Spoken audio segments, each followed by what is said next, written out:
नमस्कार मित्रों। आज हम लोग हिस्ट्री जंक्शन पे होने वाली परिचर्चा में जिस किताब की बात करने जा रहे हैं वह इतिहासकार शेखर पाठक द्वारा लिखी हुई किताब हरी भरी उम्मीद है, जो चिपको आंदोलन और जंगलात के प्रतिरोधों के बारे में है। और जो मौजूदा परिदृश्य है उत्तराखंड में, उसको अगर हम ध्यान में रखें तो इस किताब की अहमियत, उसकी प्रासंगिकता और बढ़ जाती है। दिसंबर में ही न्यू इंडिया फाउंडेशन द्वारा इस किताब को कमला देवी चट्टोपाध्याय पुरस्कार से भी सम्मानित किया गया है। यह लगभग 600 पृष्ठों की पुस्तक है, जो उत्तराखंड में हुए चिपको आंदोलन और उससे पूर्व और उसके बाद जो जंगलात के प्रतिरोध हुए उनका बहुत ही गहन विश्लेषण करती है और उनके बारे में अंतर्दृष्टियां देती है।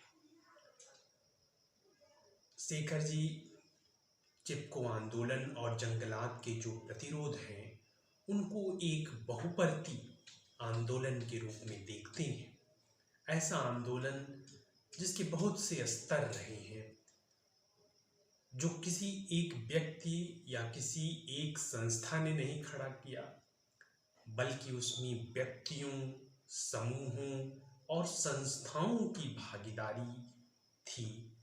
हिमालय के समाज की भागीदारी थी, जिसने इस आंदोलन को वह रूप दिया जो इसने ऐतिहासिक रूप से हासिल किया था। इसके साथ ही यह किताब ऐतिहासिक संदर्भ में चिपको आंदोलन और जंगलात के जो दूसरे प्रतिरोध हुए उत्तराखंड में, उन्हें संदर्भित करती है कि वे क्या संदर्भ थे, राजनीतिक, सामाजिक, ऐतिहासिक संदर्भ जिनमें ये आंदोलन घटित हुए। ये आंदोलन अचानक निर्वात में पैदा नहीं हुए थे, उनके पीछे एक लंबा संघर्ष, एक लंबी तैयारी थी। उस पृष्ठभूमि की शुरुआत करते हुए, उस पृष्ठभूमि के बारे में बताते हुए शेखर पाठक सबसे पहले जो हिमालयी समाजों की भौगोलिक अवस्थिति है, उत्तराखंड का जो भौगोलिक आधार है, उसकी चर्चा करते हैं। वहाँ का भौतिक भूगोल कैसा है, मानव भूगोल कैसा है, कौन से मानव समुदाय वहाँ पर रहते आए हैं, जनजातियाँ कौन सी वहाँ पर रहती आई हैं, उनकी चर्चा से शेखर पाठक वर्तमान संदर्भ की ओर आते हैं। आधुनिक काल में किस तरीके से जो टिहरी के शासक थे, उनकी जगह पर पहले गोरखा शासकों का आना और फिर वहाँ पर कंपनी का किस तरीके से प्रभुत्व स्थापित होता है, उस पूरी प्रक्रिया का एक सिलसिलेवार विश्लेषण शेखर जी करते हैं। यह यात्रा, यह संक्रमण सामंतवाद से उपनिवेशवाद की ओर का संक्रमण था, मगर इसमें जो बात ध्यान रखने की है वह यह है कि उपनिवेशवाद ने सामंतवाद को खत्म तो किया, गोरखा शासन को समाप्त तो ईस्ट इंडिया कंपनी ने किया, लेकिन ईस्ट इंडिया कंपनी ने जो पहले के सामंतवाद में बेगारी का जो तत्व था, बेगार प्रथा जो चली आ रही थी, उसे जस का तस अपना लिया। तो ये तो पहली बात हुई जो कंपनी के काल में हमें दिखाई पड़ती है। जो आरंभिक दोहन शुरू किया कंपनी ने हिमालय के क्षेत्र में, उत्तराखंड के इलाके में, वह लीसा और भंगेले का, जो चीड़ के पेड़ से लीसा निकाला जाता था, जिसका इस्तेमाल तारपीन का तेल बनाने में, रेजिन बनाने में होता था, और खनिज जो उत्तराखंड से प्राप्त होते थे उनका खनन करने का काम किया कंपनी ने। उस समय तक उसे अंदाजा नहीं था कि इन जंगलों का और भी एक इस्तेमाल होगा जो भी भविष्य में होना था, और वह समय भी आया जब भारत में रेलवे का आगमन हुआ। हम सभी जानते हैं 1853 में पहली बार भारत में रेलवे की शुरुआत होती है, और रेलवे के विस्तार की संभावना को हिंदुस्तान में तराशते हुए कंपनी ने यह पाया कि जो रेल की पटरी बिछाने के लिए स्लीपर की जो जरूरत है, वह स्लीपर हमें इन जंगलों को, हिमालय के जो जंगल हैं उनको काट कर हम ये रेलवे का विस्तार करेंगे। तो दोहन की प्रक्रिया में दोहन के विस्तार की ये गाथा है। जंगलों का दोहन, उससे रेलवे की पटरियों का निर्माण, और फिर दोहन भारत का अखिल भारतीय स्तर पर, पूरे भारतीय उपमहाद्वीप में जहां से भी कच्चा माल प्राप्त हो सके उसको प्राप्त करना, उसको बंदरगाहों तक पहुंचाना, और फिर जो इंग्लैंड में कच्चा माल जो फैक्ट्रियों में उसको तैयार करके, उसका विनिर्माण करके जब वह तैयार माल हो गया तो उसके बाजार के लिए फिर से इंग्लैंड से उस सामान को बंदरगाहों तक लाना, और फिर रेल के जरिए, रेल के माध्यम से उन सामानों को दूर दराज के इलाकों तक पहुंचाना। तो ये उद्देश्य था, और इस उद्देश्य में साधन के रूप में इस्तेमाल हुए हिमालय के जंगल। हिमालय के जंगलों की जो पेड़ थे, उनकी जो लकड़ियां थी, उनको इस्तेमाल किया गया। स्थानीय लोगों ने देखा कि उन्होंने तो गोरखों को हटाने में कंपनी की मदद ही की थी। उन्होंने तो सोचा था कि ये तो बड़े अत्याचारी हैं गोरखे जो हैं, ये हटेंगे, लेकिन उनको ये अंदाजा नहीं था कि वो एक अत्याचारी शासक को हटा रहे हैं और उसकी जगह पर एक उससे भी बड़े अत्याचारी ईस्ट इंडिया कंपनी को ला रहे हैं, और जिसकी काट ढूंढना उनके लिए फिर संभव नहीं होगा। और ये हुआ भी। जंगलों पर जो उनके पैतृक अधिकार थे, जो सदियों से, पीढ़ियों से जंगलों पर उनका जो अधिकार था, उसे एक एक करके ईस्ट इंडिया कंपनी ने पहले, और उसके बाद अंग्रेजी राज ने उनसे छीना।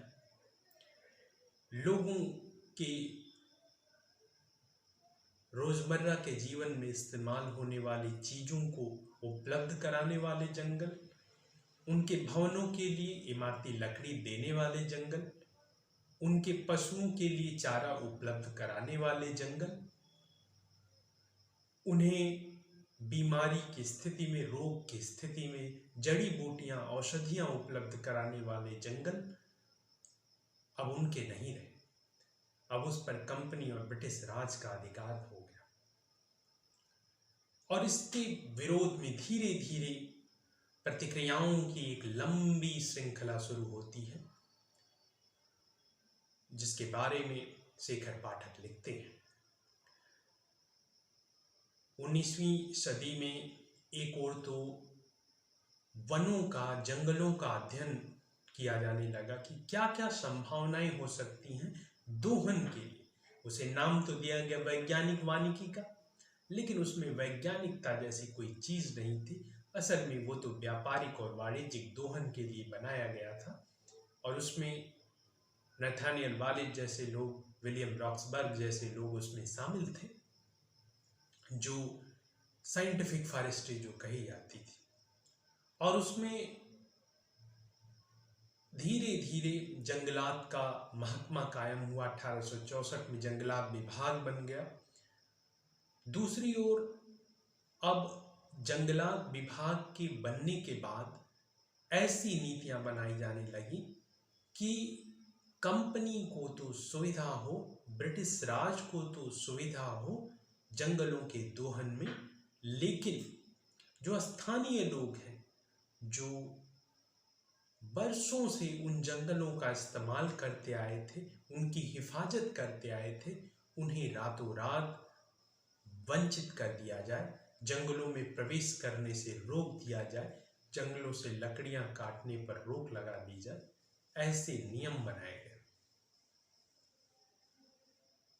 एक और सर्वे का भी काम चल रहा था, उसमें भी हिमालय के लोगों ने बड़ी भूमिका निभाई थी।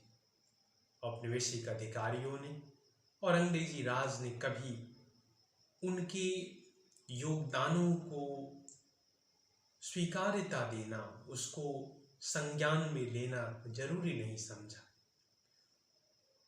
तिब्बत हो, हिमालय के दुर्गम इलाके हों, माउंट एवरेस्ट जैसी चोटियां हों, उनके सर्वेक्षण का काम हिमालय के उन महान अन्वेषकों ने किया था, जिसमें नैन सिंह रावत जैसे अन्वेषक थे, जिनके बारे में खुद शेखर जी ने पंडितों का पंडित जैसी अद्भुत किताब लिखी है। तो एक ओर तो हिमालय के लोगों से बेगार लिया जा रहा था, दूसरी ओर वो सर्वे का काम, बहुत महत्वपूर्ण काम भी अंजाम दे रहे थे। अपनी जान को जोखिम में डालकर कदमों कदमों में वो हिमालय और तिब्बत को नापने का दुस्साहस कर रहे थे और उनसे बेगारी भी ले जा रही थी। वो फौज में भी अपना योगदान दे रहे थे। तो ये तो परिस्थिति थी और धीरे धीरे जंगलात जो महकमा था, उसका जो अंकुश है वो कसता चला गया। इसी के साथ कमिश्नरियों की स्थापना होती है। एक प्रशासनिक इतिहास का जो दायरा है, उसका जो आयाम है, उसकी ओर भी शेखर जी हमारा ध्यान खींचते हैं। कुमाऊं में कमिश्नरी बनती है और बैटन, रेंजी, ट्रेल जैसे कमिश्नर नियुक्त होते हैं। वो बंदोबस्त करने का एक मुहिम शुरू करते हैं। हर कमिश्नर प्रयास करता है जमीन से जुड़े, जंगलात से जुड़े बंदोबस्तों को करने का, और इन बंदोबस्तों में बेगारी का भी एक करार किया जाता है, जो इकरारनामे पर किसानों से, हिमालय के लोगों से जो दस्तखत कराए जाते हैं, उसमें बेगारी की भी एक शर्त होती है कि वे बेगारी भी करेंगे। इसके साथ ही अगर जंगल में, उनके आसपास के जंगलों में आग लग जाए तो आग बुझाने में वो जंगलात महकमे का सहयोग भी करेंगे। प्रतिरोध की अवसर भी आए इसी सिलसिले में, जब हिमालय के लोगों ने ये देखा कि उनके जो परंपरागत अधिकार हैं, उनका हनन ब्रिटिश राज द्वारा, जंगलात के महकमे द्वारा किया जा रहा है, तो उन लोगों ने जंगलों में लगी आग को बुझाने में मदद करने से इनकार कर दिया।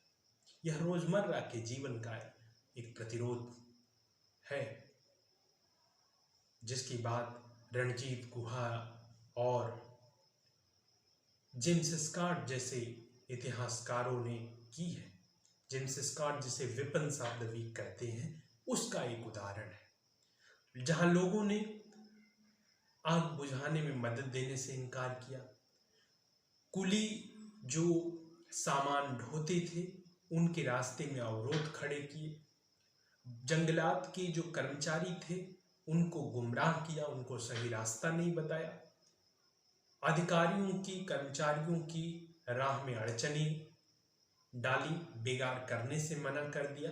ये रोजमर्रा के दैनंदिन जीवन में जो होने वाले प्रतिरोध हैं, उनका भी उदाहरण शेखर जी देते हैं। एक ऐसा ही खत्याड़ी गांव था जहां के किसानों ने बेगार देने से मना कर दिया। बेगार का ये मसला 1920 की दशक में बड़ी प्रमुखता से और बड़े जोरों से उठता है उससे पहले हम जानते हैं कुमाऊं परिषद की स्थापना 1916 में हो चुकी होती है और कुमाऊं परिषद हर साल अपना एक अधिवेशन करती है। कोटद्वार में, हल्द्वानी में, अल्मोड़ा में, ऐसे इलाकों में वो अपना अधिवेशन आयोजित करती है जिसमें जंगलात के मसलों पर, बेगार के मसले पर चर्चा होती है, स्थानीय लोगों के हक हकूकों की मांग उठाई जाती है। और इसी क्रम में 1921 में बेगार उन्मूलन का आंदोलन होता है और सफल आंदोलन होता है। यह याद रखना चाहिए कि असहयोग आंदोलन जहां 1922 में महात्मा गांधी ने चौरी चौरा की घटना के बाद वापस ले लिया था, मगर उत्तराखंड का यह आंदोलन, बेगार का उन्मूलन का आंदोलन सफल रहा था और यह आंदोलन सामूहिक नेतृत्व, स्थानीय संगठन और जो क्षेत्रीय राजनीतिक मुहावरे में संचालित एक आंदोलन था जिसमें आम लोगों की भागीदारी थी, जिसने उस आंदोलन को सफल बनाया। शेखर जी की इस किताब की एक खासियत यह भी है कि वे औपनिवेशिक अभिलेखागारों से स्रोत तो जमा करते ही हैं, वे तो अपरिहार्य स्रोत हैं इतिहास लेखन के लिए, मगर वे उन तक ही सीमित नहीं रहते। उनके साथ, आर्काइव के साथ, जंगलात विभाग के दस्तावेजों के साथ शेखर पाठक उस समय के स्थानीय समाचार पत्रों में, इन आंदोलनों में जो भागीदार लोग थे उनके जीवनियों में, आत्मकथाओं में, उनकी डायरियों में, उनके पत्रों में और लोक स्मृति में, लोक गाथाओं में, लोक गीतों में जिस तरीके से यह आंदोलन प्रतिबिंबित हो रहा था उसका भी हमें परिचय देते हैं। और यह जो समाचार पत्रों का इस्तेमाल है, हिंदी में लिखे हुए जो प्रकाशित हो रहे समाचार पत्र हैं, आंदोलनों में भागीदार जो लोग थे उनकी जो संस्मरण है, जीवनियाँ, आत्मकथाएं हैं, उनका इस्तेमाल इस पुस्तक को न केवल समृद्ध बनाता है बल्कि विशिष्ट भी बनाता है, इस अर्थ में कि अधिकांश जो ऐसे शोध रहे हैं वे औपनिवेशिक अभिलेखागारों पर ही आधारित रहते हैं और हम सब जानते हैं कि अभिलेखागारों के अपने पूर्वाग्रह होते हैं। तो हम देखते हैं कि एक ओर तो जंगलात का ये महकमा कायम हो रहा था, कमिश्नरियां बन रही थी, और दूसरी ओर हिल स्टेशन बन रहे थे, सेना के छावनियां बन रही थी। उसके लिए भी जंगलों को काटा जा रहा था। चक्राता, रानीखेत जैसी जगहों पर हिल स्टेशन बने और छावनियां तो जगह जगह पर बन रही थी। कमिश्नरी का भी विस्तार हो रहा था। इस सब में जंगलों का कटान हो रहा था। अकारण नहीं कि गुमानी जैसे कवि ने लिखा था कि अंग्रेजी राज में किस तरीके से जंगलों को काटा गया है और उनकी जगह पर जगह जगह आज हमें कैंप और छावनियाँ, कोतघर, किले दिखाई पड़ते हैं। उसकी बात करते हुए गुमानी ने लिखा था कि यह जो अंग्रेज शासन है इसने हमारे जो स्थानीय उत्तराखंड के हिमालय का जो पूरा जंगलों का तंत्र है उसको बर्बाद कर दिया है। और गुमानी ने लिखा था, करे फिरंगी राज आबादी धरती में ना जंगल है, कंपू पलटन जगह जगह पर किले कोतघर बंगले हैं। तो ये गुमानी किस तरीके से अभिव्यक्त कर रहे थे यह भी शेखर पाठक दर्ज करते हैं। इसके साथ साथ किस तरीके से उत्तराखंड के आंदोलन में टिहरी जैसी रियासतों का भी समावेश हुआ, वहां पर क्या कुछ घट रहा था। हमने जो अभी तक चर्चा की वो ब्रिटिश उत्तराखंड के संदर्भ में की थी। टिहरी रियासत में भी स्थितियां कुछ विशेष अच्छी नहीं थी। वहां भी लोग बिगाड़ और बर्दाश्त के खिलाफ संघर्ष कर रहे थे, जंगलों पर अपने हक और हकूकों की मांग कर रहे थे। और इसी दरमियान 1930 में तिलाड़ी जैसा कांड होता है, जिसमें दीवान, टिहरी का जो दीवान है वो किसानों पर, जो आंदोलनरत हैं उन पर गोलियां चलवाता है। तिलाड़ी के इस कांड को उत्तराखंड का जलियांवाला बाग माना जाता है। जिस तरीके से अप्रैल 1919 में जनरल डायर ने पंजाब अमृतसर के जलियांवाला बाग में आम लोगों की भीड़ पर गोलियां बरसाई थी, उसी तरीके से टिहरी के दीवान ने यह कुकृत्य किया था। और ये जो प्रतिरोध की घटनाएं हैं, ये जो घटनाएं हैं, वो आगे चलकर आज़ादी के बाद भी लोगों को प्रेरणा देती रही, चाहे वो तिलाड़ी का हत्याकांड हो या फिर श्रीदेव सुमन जैसे शहीद का बलिदान हो। वह एक तरीके से प्रेरणा स्रोत बन गए लोगों के लिए। और प्रजामंडलों की स्थापना हो रही होती है देश भर के रियासतों में।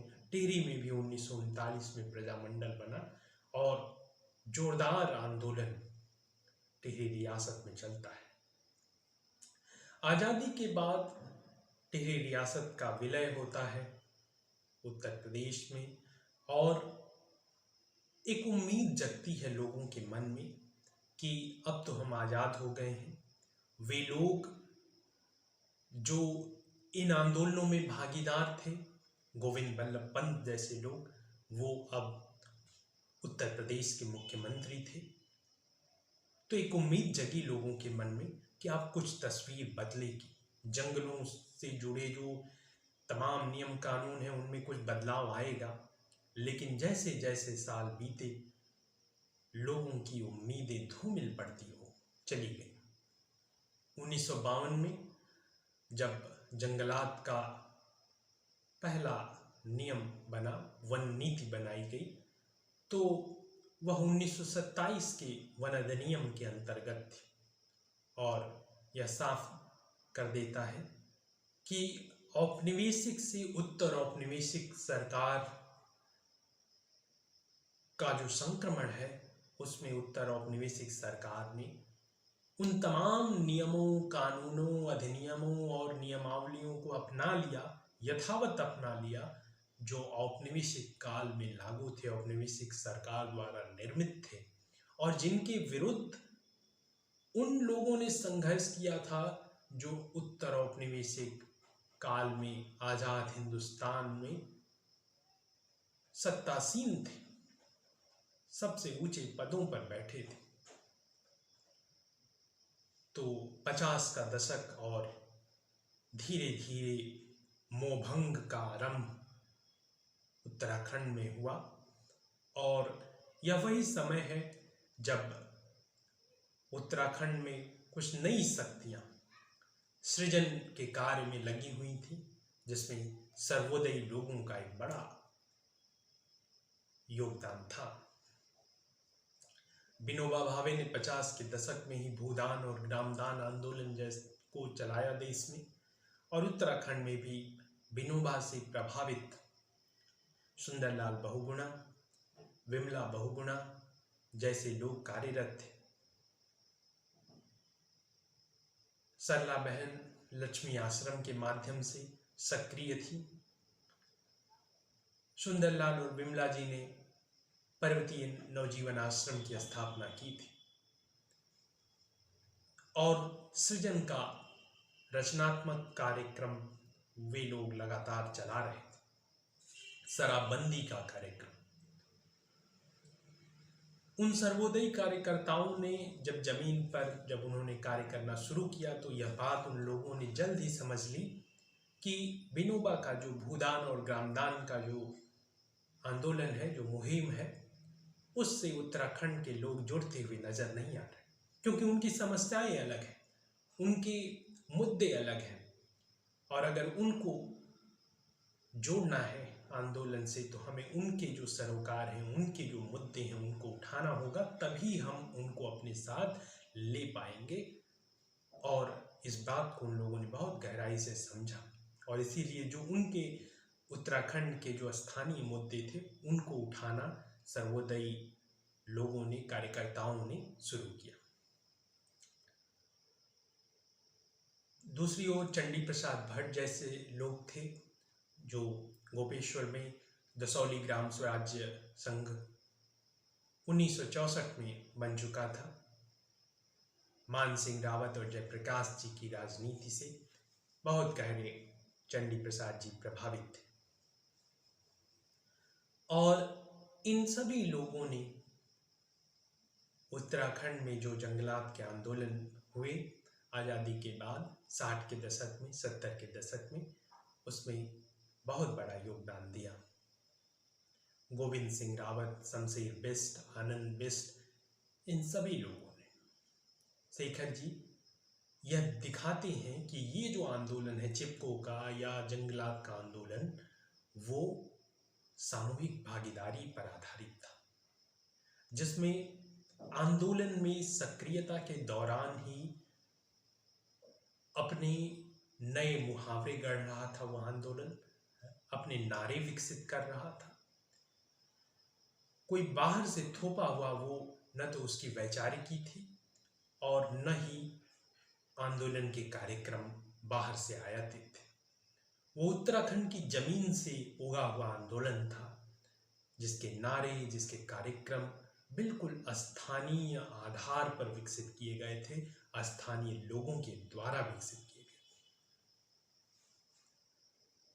आजादी के बाद लोगों ने यह पाया कि वही सरकार भारत की जो उद्योगों को जंगल अलॉट करने में, आवंटित करने में कोई हिचक नहीं दिखाती, वही सरकार, वही वन विभाग, जब स्थानीय लोग अपनी ज़रूरतों के लिए कुछ थोड़ी बहुत लकड़ी मांगते हैं, जंगल से कटान की बात करते हैं, तो वह सरकार नियमों का, कानूनों का, वन नीति का हवाला देती है। खेती के उपकरणों की मांग कर रहे लोगों को अंगूठा दिखा दिया जाता है। जो श्रम संविदा समितियां बनी थीं या सहकारी समितियां जो कार्यरत थीं, जो लीसा का टिपान का अधिकार मांग रही थीं, उनको नियमों का हवाला देकर यह कोशिश की जाती थी कि ये समितियां, इनके जो वनों पर आधारित उद्योग है, वो कैसे बंद हो जाए। और दूसरी ओर स्टार पेपर मिल्स, इलाहाबाद में स्पोर्ट्स का सामान बनाने वाले साइमंड्स जैसी कंपनी को चीड़ के पेड़, अंगू के पेड़ दिए जा रहे थे। तो जो प्रतिरोध हुए, उसमें यह असंतोष भी कहीं बहुत गहरे काम कर रहा था कि सरकार स्थानीय लोगों की सिरे से उपेक्षा कर रही है और जंगलों को वो उद्योगों के लिए कच्चा माल समझ रही है और राजस्व का सतत स्रोत समझ रही है कि इससे हमें निरंतर राजस्व मिलता रहेगा, और ये उद्योगों का कच्चा माल है, और उद्योग बड़े जो उद्योग हैं उनके लिए, स्थानीय उद्योगों के लिए नहीं। तो ये बात लोगों की समझ में आनी शुरू हो गई थी, और गोपेश्वर में दूसरी जगहों पर आंदोलनों की एक श्रृंखला शुरू होती है। 1971 से लगातार आंदोलन होते हैं। वन बचाओ समितियां बनती हैं,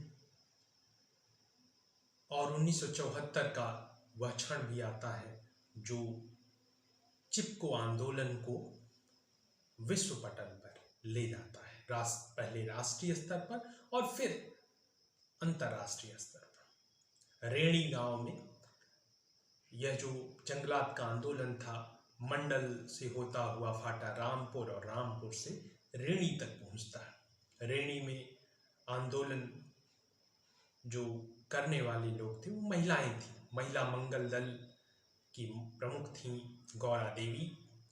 उन्हें जब मालूम हुआ कि रेणी गांव के जो जंगल हैं उनको काटने की योजना बन गई है और ठेकेदार और जो जंगलों को काटने के लिए मजदूर हैं वो जंगलों तक पहुंच गए हैं, गांव में पुरुष थे नहीं बहुत ज़्यादा, तो महिला मंगल दल के जो सदस्याएं थी उनको इकट्ठा किया गौरा देवी ने, और जो गांव के बच्चे थे उनके साथ वो जंगल में गईं और उन्होंने कहा वहाँ कि ये पेड़ मत काटो। और वहाँ पर उस समय एक फॉरेस्ट गार्ड भी था जो नशे में धुत था, उसके पास बंदूक थी। उसने इन महिलाओं को, जो गौरा देवी और उनकी जो साथी महिलाएं थी महिला मंगल दल की, उनको बंदूक से डराना चाहा। गौरा देवी ने तन कर कहा, निर्भय होकर कहा कि तुम बंदूक से हमें मार दो तभी तुम हमारा मायका काट सकोगे। जंगल को अपना मायका बताया गौरा देवी।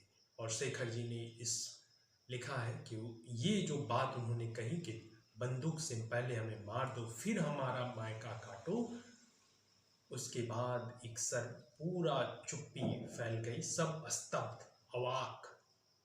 ठेकेदार और उनके मुंशी की ये क्या हो गया।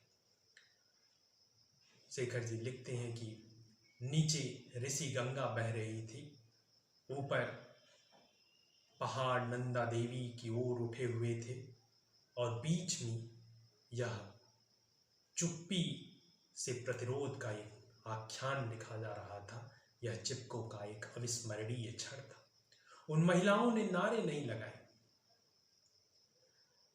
चिपको के नारे जो थे वो उनके व्यवहार में मूर्त हो गए।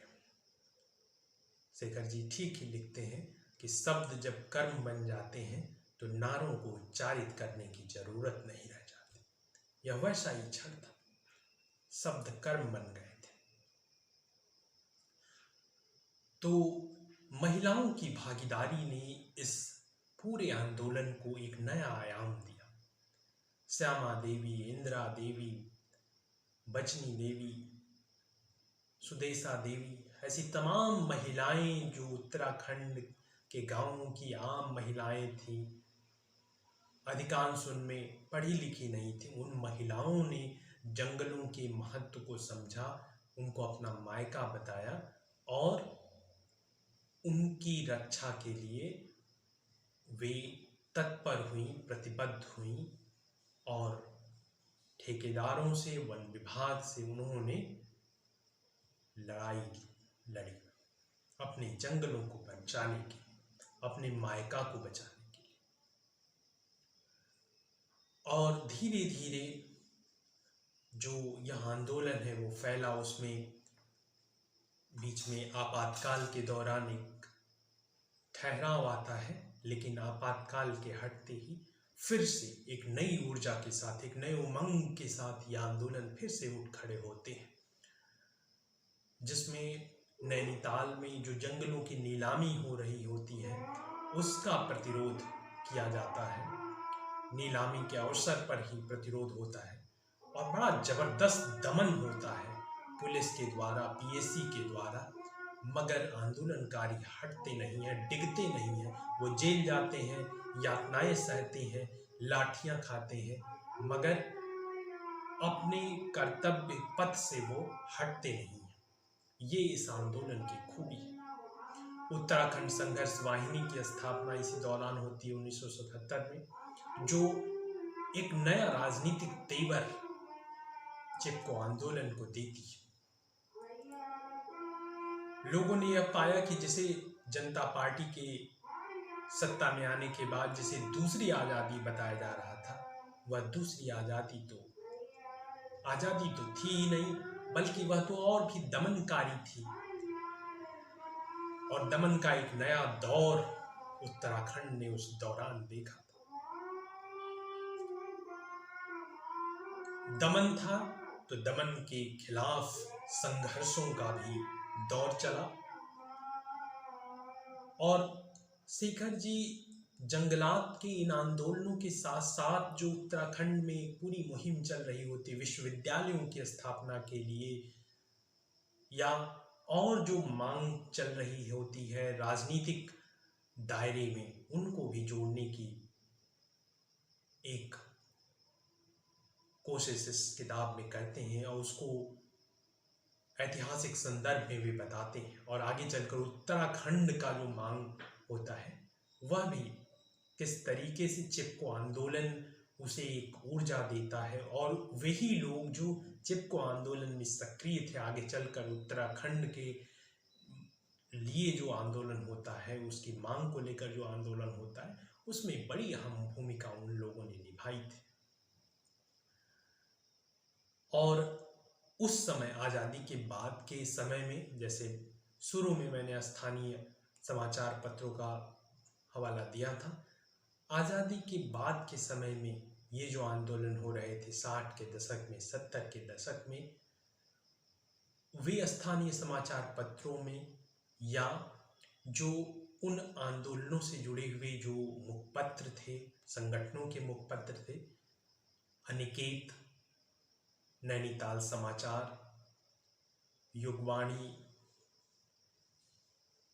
जंगल के दावेदार जैसी पत्रिका, उनमें यह जो आंदोलन है कैसे प्रतिबिंबित हो रहा था, या दिनमान जैसे राष्ट्रीय पत्रों में कैसे इस पर लिखा जा रहा था, द्रोणाचल प्रहरी जैसे पत्रों में, पर्वतीय जैसे पत्रों में कैसे इसके बारे में लिखा जा रहा था, इसके बारे में भी शेखर जी विस्तार से बताते हैं। इस किताब की एक और खासियत यह है कि यह मौखिक जो इतिहास है उसका भी बहुत सुंदर इस्तेमाल करती है। उत्तराखंड के इस चिपको और जंगलात के आंदोलन में शामिल जो लोग थे उनसे भेंट वार्ता करके मौखिक जो साक्ष्य शेखर जी ने इकट्ठे किए हैं वे भी इस किताब को समृद्ध बनाते हैं। और चिपको आंदोलन का जो विस्तार हुआ पर्यावरण शिविर के रूप में, वृक्षारोपण के कार्यक्रम के रूप में, या 1974 से ही उत्तराखंड के पूर्वी छोर से अस्कोट से पश्चिमी छोर आराकोट तक होने वाली यात्रा के क्रम में किस तरीके से उन यात्राओं ने लोगों को, युवाओं को, छात्रों को इस आंदोलन से जोड़ा, उसके बारे में भी शेखर जी बात करते हैं। अस्कोट आराकोट की यात्रा ने उन युवाओं को कैसे उत्तराखंड के समाज के, उसके इतिहास की, संस्कृति के अनुभवों से समृद्ध किया, इसकी बाबत भी वो चर्चा करते हैं। इसके अलावा बीज बचाओ आंदोलन जो विजय जरधारी जी ने शुरू किया, जिसमें 12 नाजा जो तमाम जो गेहूं और चावल के अलावा जो हमारे अनाज रहे हैं उनके बारे में, कुट्टू हो, बाजरा हो, मक्का हो, मंडुआ हो, उड़द है, मूंग है, इनके बीजों को संरक्षित रखने की बीज स्वायत्तता का जो विचार है उसको भी चिपको के हरी टहनियों के रूप में शेखर जी देखते हैं।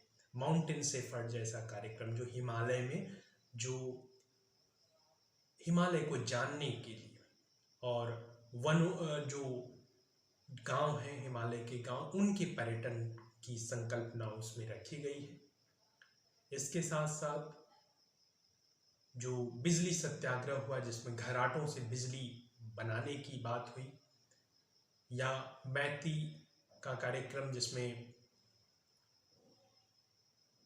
जन्मदिन के अवसर पर, शादी वर्षगांठ के अवसर पर वृक्षों को लगाने की बात हुई, इन सारे आंदोलनों पर क्या प्रभाव था चिपको का, और ये चिपको के विचार को किस तरीके से आगे बढ़ा रहे हैं उससे जुड़े लोग, उस पर भी शेखर जी चर्चा करते हैं। शेखर जी इस बात को भी उठाते हैं कि इस आंदोलन की वैचारिकी क्या थी, इस आंदोलन में जो शामिल नेतृत्व था उसकी सामाजिक और वैचारिक पृष्ठभूमि क्या थी। लगभग 40-50 लोगों की जीवन के बारे में, उनकी सामाजिक पृष्ठभूमि के बारे में, उनके जो जीवन यात्रा है उसके बारे में शेखर जी बताते थे। वे कौन लोग थे, कैसे परिवारों से, कैसे आर्थिक पृष्ठभूमि से वे आते थे और कैसे वे चिपको आंदोलन से जुड़े और उनके जीवन पर क्या प्रभाव छोड़ा चिपको आंदोलन ने, इसकी चर्चा भी इस किताब में हुई है। पारिस्थितिकी, आर्थिक और सामाजिक सांस्कृतिक पक्षों को कैसे चिपको आंदोलन ने जोड़ा, उसकी चर्चा शेखर जी ने की है। कि यह समझने की बात है कि न तो यह आंदोलन सिर्फ आर्थिक था और न ही यह सिर्फ पारिस्थितिकी आंदोलन था, जैसा कि बाद में कई लोगों ने इसको एकांगी रूप में समझने का जो प्रयास किया, उसमें यह गलती अक्सर हुई। शेखर जी के अनुसार यह जो आंदोलन है उसमें आर्थिक के साथ, क्योंकि आर्थिक मुद्दा तो शुरू से ही इसमें जुड़ा हुआ था, जंगलात पर अपने अधिकारों की बात, और वे अधिकार जो स्थानीय समुदाय के अस्तित्व से जुड़े हुए थे, सीधे अस्तित्व का सवाल था वहां पर, और उनके आर्थिक अधिकारों से चूंकि यह आंदोलन जुड़ा था तो आर्थिक पक्ष तो निश्चित ही इसमें शामिल था। पारिस्थितिकी सोच, शक्ति जैसे अखबार आजादी से पहले ही इस पारिस्थितिकी आयाम को रेखांकित कर रहे थे। जब वे लिख रहे थे कि जंगल हमको क्या देते हैं, जो बाद में नारा भी बना चिपको आंदोलन का कि जंगल के क्या है उपकार, मिट्टी, पानी और बयार, वो शक्ति तब 20 के दशक में ये बात लिख रहा था कि जंगल हमें स्वस्थ रखने के लिए जलवायु, ऐसी जलवायु, अच्छी जलवायु देते हैं कि हम स्वस्थ रहें, किसान हमारा स्वस्थ रहे, भूमि के क्षरण को रोकते हैं कि भूस्खलन न हो, भूमि का क्षरण न हो, मृदा अपरदन न हो, ये जंगल सुनिश्चित करते हैं। जल वर्षा वे कराते हैं, समय से बारिश हो, फसलों को पूरा पानी मिले, ये भी जंगलों से सुनिश्चित होता है। हमारे जो चौपाए हैं, हम जो पशु पालते हैं, उनको चराने के लिए घास भी हमें जंगलों से ही मिलती, और उसके साथ साथ रोजमर्रा की जरूरतों की जो भी चीजें हैं, चाहे वो इमारती लकड़ी हो या जलावन की लकड़ी हो या फिर जड़ी बूटी औषधियां हो, वे सभी हमें जंगल से ही मिलते हैं। तो ये बात सत्य उस समय लिख रहा था और उसको शेखर जी भी रेखांकित करते हैं। तो यह किताब हरी भरी उम्मीद, जैसा मैंने शुरू में ही कहा था कि एक चिपको आंदोलन को, जंगलात के आंदोलनों को एक बहुपरती आंदोलन के रूप में देखती है, जिसमें विभिन्न समूह, विभिन्न व्यक्ति, विभिन्न संस्थाएं सक्रिय थीं, और वह किसी एक व्यक्ति, किसी एक संस्था का आंदोलन नहीं था, उत्तराखंड के लोगों का आंदोलन था, उनके अधिकारों से जुड़ा हुआ आंदोलन था, जिसने अपने समय में तो सफलता प्राप्त की ही, लोगों के भीतर पर्यावरणीय चेतना जगाई ही, बल्कि आने वाले समय में भी उसने लोगों को प्रेरित किया, और जो लोग उससे जुड़े हुए थे वे लोग हमेशा अपने दिलों के भीतर पर्यावरणीय चेतना और पर्यावरण के लिए संघर्ष की भावना, कि जहाँ भी पर्यावरण से जुड़ी बातों पर सरकार का रुख हमको ठीक नहीं लगेगा, या कि वो जंगलों के प्रति ऐसी नीति बनाती है जो कि ठीक नहीं है, हम उसका प्रतिरोध करेंगे। तो एक ऐसा पर्यावरण हमारे देश में बने जो हमारे प्राकृतिक संसाधनों को सुरक्षित रखे, हमारे जंगलों को सुरक्षित रखे, हिमालय को सुरक्षित रखे, इसके लिए ये आंदोलन हुए, और आगे आने वाली पीढ़ियों को भी ये आंदोलन प्रेरणा देते रहेंगे। इसीलिए शेखर पाठक ने इस किताब को हरी भरी उम्मीद कहा है। तो मुझे उम्मीद है कि आपको यह चर्चा ठीक लगी होगी।